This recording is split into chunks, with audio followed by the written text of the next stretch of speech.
Good evening sir. Good evening madam.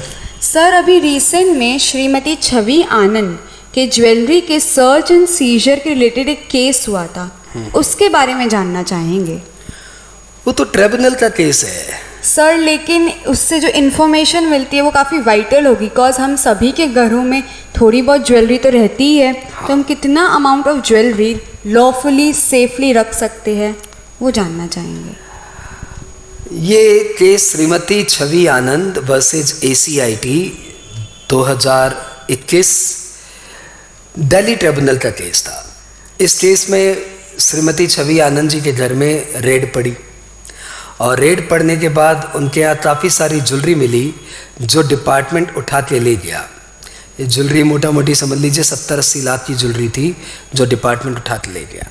तो sir, उनकी jewellery का कोई प्रॉपर डॉक्यूमेंटेशन या एक्सप्लेनेशन नहीं था क्या उनके पास, बिल्स वगैरह? एक्चुअल में हमारे इनकम टैक्स में एक सर्कुलर है 1916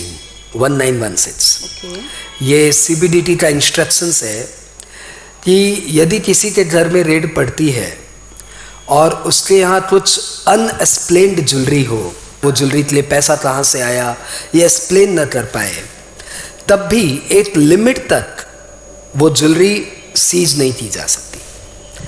और वो लिमिट उस सर्कुलर में बताई हुई है, पर मैरिड वुमेन 500 ग्राम तक की ज्वेलरी, गोल्ड ज्वेलरी, और पर अनमैरिड वुमेन 250 ग्राम तक की गोल्ड ज्वेलरी, पर मेल मेंबर की 100 ग्राम तक की गोल्ड ज्वेलरी।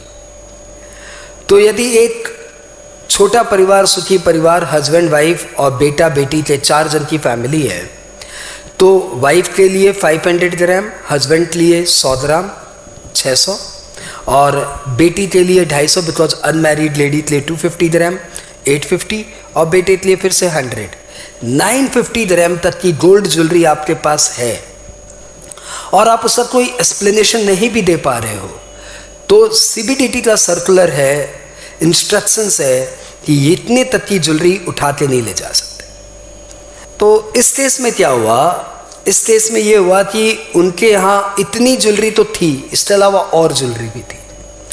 उनके यहाँ एक बैंक लॉकर मिल गया और उसमें कोई 480 प्लस 460, 480 प्लस 440, इतने 800 कितना बचा, 480 प्लस 440 920, 920 ग्राम की ज्वेलरी एक्स्ट्रा मिली।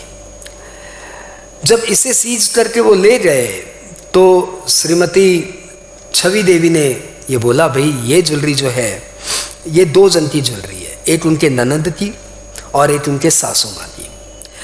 ननद यानी सिस्टर इन लॉ, जो कि उनके साथ ही रहती थी, अनमैरिड थी तो उनके साथ ही रहती थी।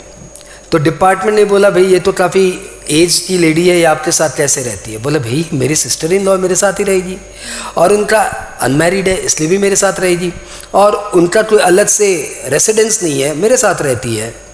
बोला, आपके साथ रहती है अच्छी बात है, आपके लॉकर में इनकी ज्वेलरी क्या कर रही है? तो हमने बोला, भाई फैमिली में हर फैमिली मेम्बर का अलग अलग लॉकर तो नहीं होता, तो ये हमारे साथ ही रहती है, इनका अपना कोई लॉकर नहीं था तो हमारे लॉकर में रहा हुआ था। तो डिपार्टमेंट इस बात को मानने के लिए रेडी नहीं था। और एक 440 ग्राम की ज्वेलरी का श्रीमती छवि देवी ने ये एक्सप्लेनेशन दिया कि वो उनकी लेट मदर इन लॉ की है, लेट मदर इन लॉ, यानी वो मदर इन लॉ जो अब है ही नहीं इस दुनिया में। तो डिपार्टमेंट बोला, भाई 500 ग्राम पर मैरिड लेडी की बात होती है, अब जो लेट है उनका थोड़ी चलेगा। तो उन्होंने बोला, भाई उनकी डेथ इन दिनों में हुई है तो वो ज्वेलरी अभी तक है हमारे पास। तो ये सब लेके मामला जब ट्रिब्यूनल के पास पहुंचा तो थैंकफुली ट्रिब्यूनल ने डिसीजन पूरा का पूरा SCC के फेवर में दिया। ट्रिब्यूनल ने ये बोला कि वो जो अनमैरिड के लेडी, मतलब सिस्टर इन लॉ की जो ज्वेलरी है वो उनके लॉकर में है, तो देयर इज़ नथिंग रॉन्ग, क्योंकि उनका अपना कोई एड्रेस नहीं है, इन्हीं के साथ रहती है तो इन्हीं के साथ उनकी ज्वेलरी मिलेगी, स्पेशली जब उनका अपना कोई पर्सनल लॉकर नहीं है तो। और लेट मदर इन लॉ की ज्वेलरी है तो भैया वो कहाँ जाएगी? वो ज्वेलरी थोड़े दिन पहले थी, जाने वाले चले जाते हैं, धन माया तो यही छोड़ के जाएंगे, तो उनकी ज्वेलरी यहीं रह गई। What wrong in that? तो टोटली ट्रिब्यूनल का डिसीजन SCC के फेवर में आया और उस इंस्ट्रक्शंस का ये एक्सटेंशन हो गया, मतलब उस सर्कुलर का ये एक्सटेंशन हो गया।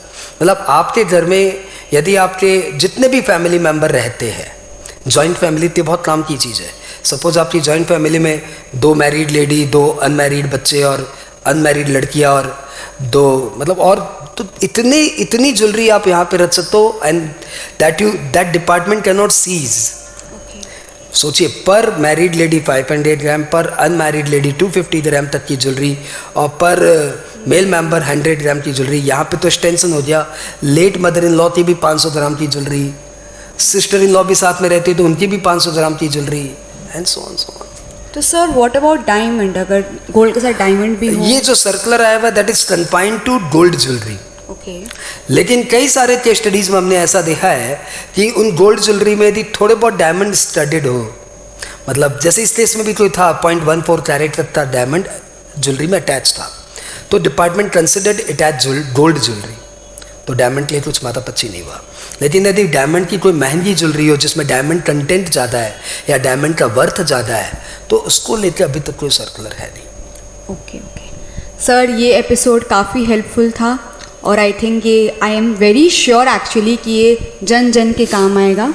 So thanks a lot. एक बात मैं यहाँ पे और क्लैरिफाई करना चाहूँगा कि व्यूअर्स आप ध्यान रखिएगा कि इतने तक की ज्वेलरी डिपार्टमेंट सीज करके नहीं लेके जाएगा, लेकिन इसका मतलब आप ये मत समझिए कि इतने तक की ज्वेलरी का आपको कोई एक्सप्लेनेशन नहीं पूछा जाएगा। कुछ केस स्टडीज ऐसी भी आई हुई है जिसमें ऐसा डिसीजन आया है कि इतने क्वांटम तक की ज्वेलरी, वो 500 ग्राम, 250 ग्राम, 100 ग्राम, ये आप क्लियर है, उतने तक की jewellery deemed to be explained मान लिया जाएगा। कुछ ऐसी भी केस स्टडीज आई हुई है जिसमें ये बोला गया है कि सीज नहीं करेंगे लेकिन एक्सप्लेनेशन तो मान लेंगे। टू बी नोटेड, वो सर्कुलर और जो इंस्ट्रक्शंस था 1916 डेटेड 11/5/1994, तो वो सर्कुलर में खाली सीज करने के लिए मना किया है, एक्सप्लेनेशन नहीं पूछा जाएगा ऐसा नहीं बोला गया है। कुछ केस स्टडीज में ऐसा आया कि इतने तक की ज्वेलरी तो डीम टू बी एक्सप्लेन्ड मानी है, लेकिन कुछ केस स्टडीज में ये भी आया है कि एक्सप्लेनेशन आपको देना पड़ेगा। तो भैया जी, उठा के नहीं ले जाएंगे वो ज्वेलरी, ये तो आपके लिए रियायत है, लेकिन एक्सप्लेनेशन अपने पास जरूर रखिए। ये भी काफ़ी वैल्यूएबल इंफॉर्मेशन है हमारे व्यूअर्स के लिए। Thank you so much. Thank you madam.